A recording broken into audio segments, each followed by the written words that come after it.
আমাদের অ্যানালাইসিসের পর সবগুলা চেক আমরা সম্পন্ন করলাম।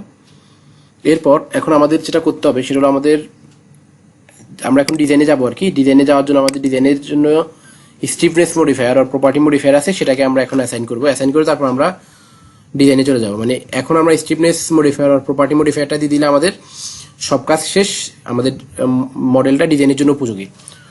এখানে আমাদের কলামের জন্য কলাম পুরো স্ট্রাকচারটাকে ডিজাইন করার জন্য আমাদের বিভিন্ন স্ট্রাকচারাল মেম্বারগুলোর যে স্টিফনেস মডিফায়ার সেটা হলো যে এগুলা। এখানে হলো আমাদের কলামের জন্য হলো 0.70 আর বিমের জন্য হলো 0.35। আর এটা ফ্ল্যাট স্ল্যাবের জন্য আমাদের এখানে ফ্ল্যাট স্ল্যাব না, এটা আমাদের বাদ। এটা হলো ফ্ল্যাট স্ল্যাবের জন্য। ওকে, তাহলে আমরা কলামে স্টিফনেস মডিফায়ার 0.70 অ্যাসাইন করবো, বিমের মধ্যে আমরা 0.35 অ্যাসাইন করবো। ওকে, তো আমরা চলে যাবো হলো সিলেক্ট অবজেক্ট টাইপ কলাম, এখান থেকে সিলেক্ট ক্লোজ অ্যাসাইনে গিয়ে আমরা যাবো হলো ফ্রেমে গিয়ে প্রপার্টি মডিফায়ার, এখান থেকে আমরা দিব হলো 0.70 আর 0.70 দিয়ে আমরা অ্যাপ্লাই দিব এখানে।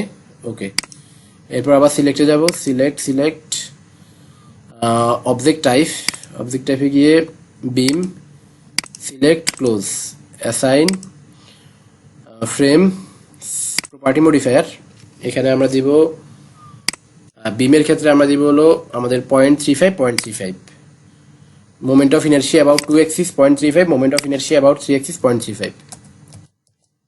আর এখানে টর্শনাল কনস্ট্যান্ট যেটা আছে, টর্শনাল কনস্ট্যান্টটা আমরা মেইনলি আমরা চেঞ্জ করব পরে, এখন আমরা আপাতত চেঞ্জ করব না। টর্শনাল কনস্ট্যান্টের ব্যাপারে আমাদের ডিজাইন কোডে স্পেসিফিকভাবে বিএনবিসিতে বলা নাই, যার কারণে আমরা এটা আমাদের স্বাধীনতা মতো আমরা চেঞ্জ করতে পারবো, সমস্যা হবে না। এটা আমরা মেম্বার পাস করানোর জন্য আমরা টর্শনাল কনস্ট্যান্টটা কমাবো। তো ওকে, আমরা এখানে করি, অ্যাপ্লাই দিয়ে দিই, অ্যাপ্লাই। ওকে, তাহলে আমাদের বিম এবং কলামে আমাদের প্রপার্টি মডিফায়ারটা অ্যাসাইন হয়ে গেল।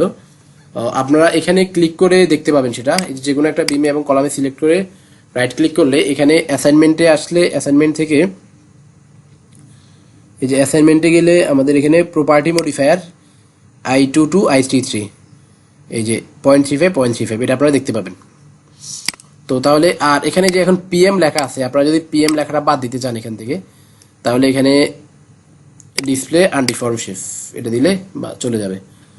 আমাদের এখানে শেয়ারওয়ালের প্রপার্টি মডিফায়ার আর স্টিফনেস মডিফায়ার দেওয়া বাকি আছে, তো সেটা আমরা দিয়ে দিই। তাহলে আমরা চলে যাবো এখানে সিলেক্ট অবজেক্ট টাইপ, প্রপার্টিতে যাবো আমরা, প্রপার্টি থেকে ওয়াল সেকশনে গিয়ে ওয়াল 10, সিলেক্ট ক্লোজ, এরপর চলে যাবো অ্যাসাইনে গিয়ে শেলে গিয়ে স্টিফনেস মডিফায়ার, এখানে এসে আমরা দিব 0.70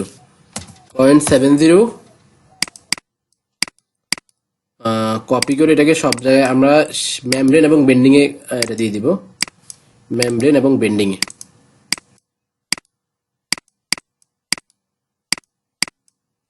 শেয়ারের দিব না। ওকে, তাহলে আমাদের এবার অ্যাপ্লাই দিব। এখানে অ্যাপ্লাই দেওয়ার পর আমাদের এই যে এখানে পিএম লেখা আসছে, মানে আমাদের প্রপার্টি মডিফায়ার অ্যাপ্লাই হয়ে গেছে।